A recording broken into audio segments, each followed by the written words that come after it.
Good morning. I was going to come on and go, morning. And then I thought, that's a lie, because actually it's just good morning right now. It's been a tough week. It has been a tough week. But I just thought, that whole introduction reminded me of one of my favourite books that helped me, really helped me get through my sobriety. It's absolutely nothing to do with alcohol, nothing to do with being sober. It's a book of life that I think everybody should have. Everyone should have a copy of this. It's absolutely amazing. And you might have seen last Christmas that Charlie Mackesy and his team did a animation which extended this book even more. And one of the things in my sober journey that I'd noticed, that even right at the very beginning, it was all positive. I never put how I was actually feeling and all the withdrawals and the awful stuff until I picked up this book. And it said, this is one of my favourite bits on here, is, "What is the bravest thing you've ever said?" asked the boy. "Help," said the horse. And then on the next page it says, "When have you been at your strongest?" asked the boy. "When I've dared to show my weakness." And that was a really big lesson for me to learn, that it is okay to show my weaknesses. Life isn't all ha ha ha, it's fine. And this is what this whole vlog is about. It's about honesty, it's about real life, and I hope that's quite refreshing. That's what I want, and I really want to help people. And I hope that helps you, because what I learned is that by sharing my stuff that I was struggling with, it really helps other people, because they're like, oh yeah, I'm like that as well. So yeah, this book is brilliant. I loved this book. And just some of the other quotes are, "Isn't it odd? We can only see our outsides, but nearly everything happens on the inside. And we judge ourselves from our outside and the way we look, and comparing ourselves to each other. What do you think is the biggest waste of time? Comparing yourself to others," said the mole. So much great stuff in here. So if you haven't got a copy of that, check it out today. It really is a very empowering book, actually.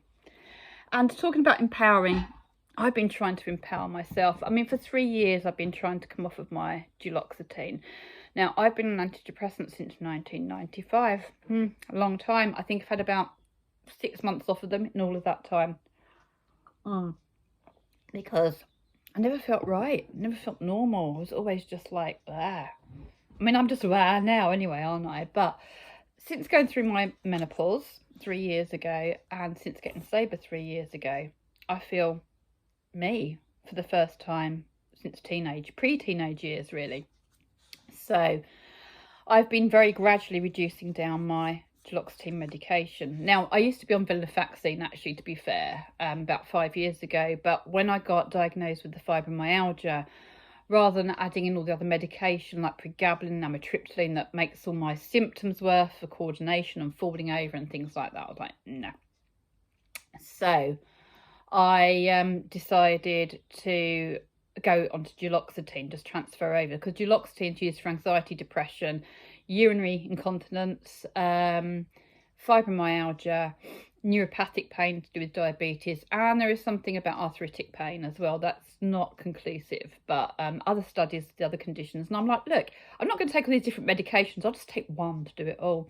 And when I transferred over, it was quite difficult coming off the venlafaxine, so I just switch, because research said that was okay. It was quite tricky, so I did that. But now, so duloxetine increases serotonin and norepinephrine, or noradrenaline as we tend to call it in the UK. It increases that, and it also increases the dopamine, part of our reward pathways in our brain.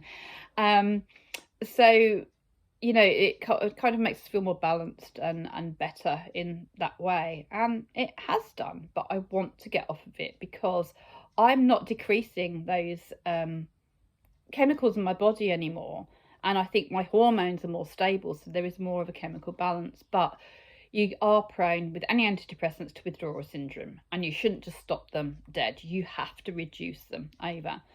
Now, I said to you at the beginning of the week, I would not recommend anyone do this without a doctor's prescription, and with doctors backup to help you, to support you, to catch you, and telling friends as well what you're doing in case you start to fall, because sometimes when we start to relapse, we don't notice, but others do. So I started reducing, so I had 20 milligram tablets to every 36 hours.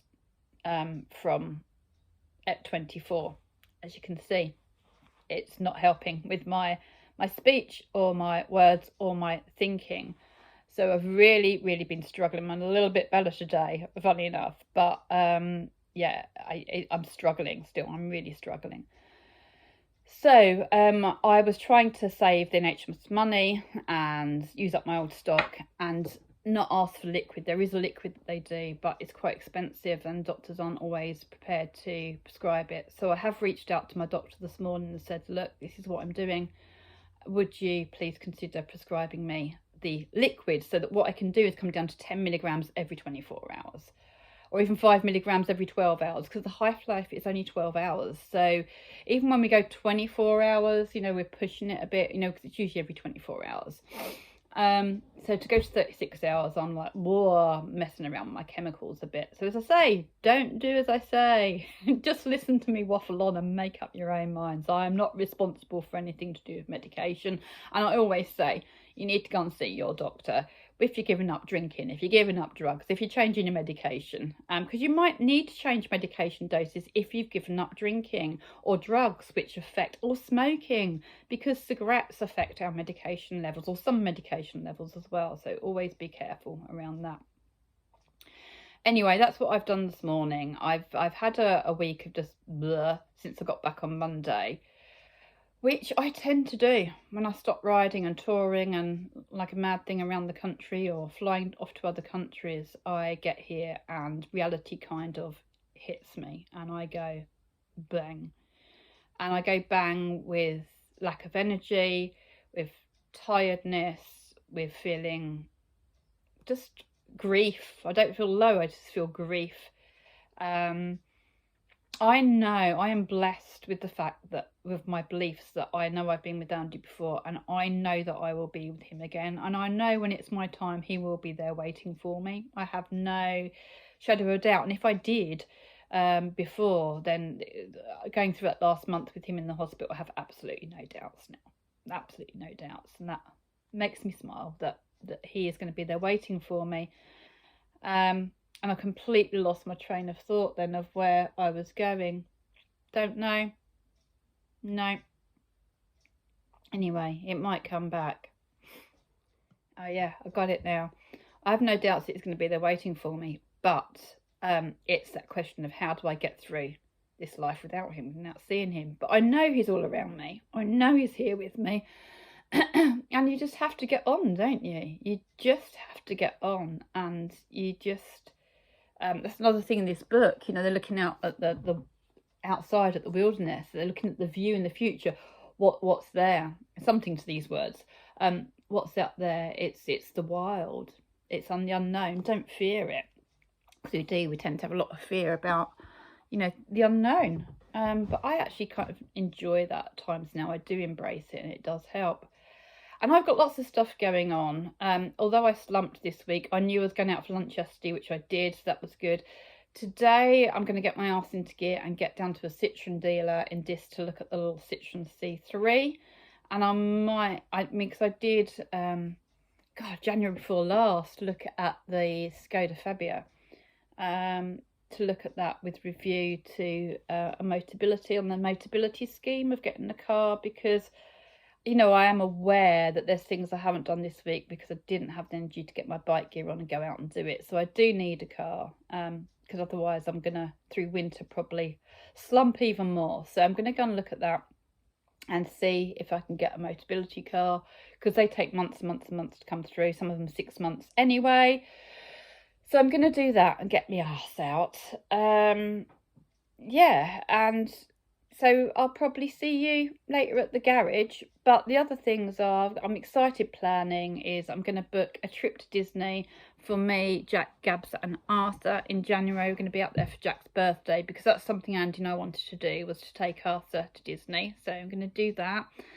And also I'm planning for, it's all booked with my friend Jerry, who came over the other night for some tea.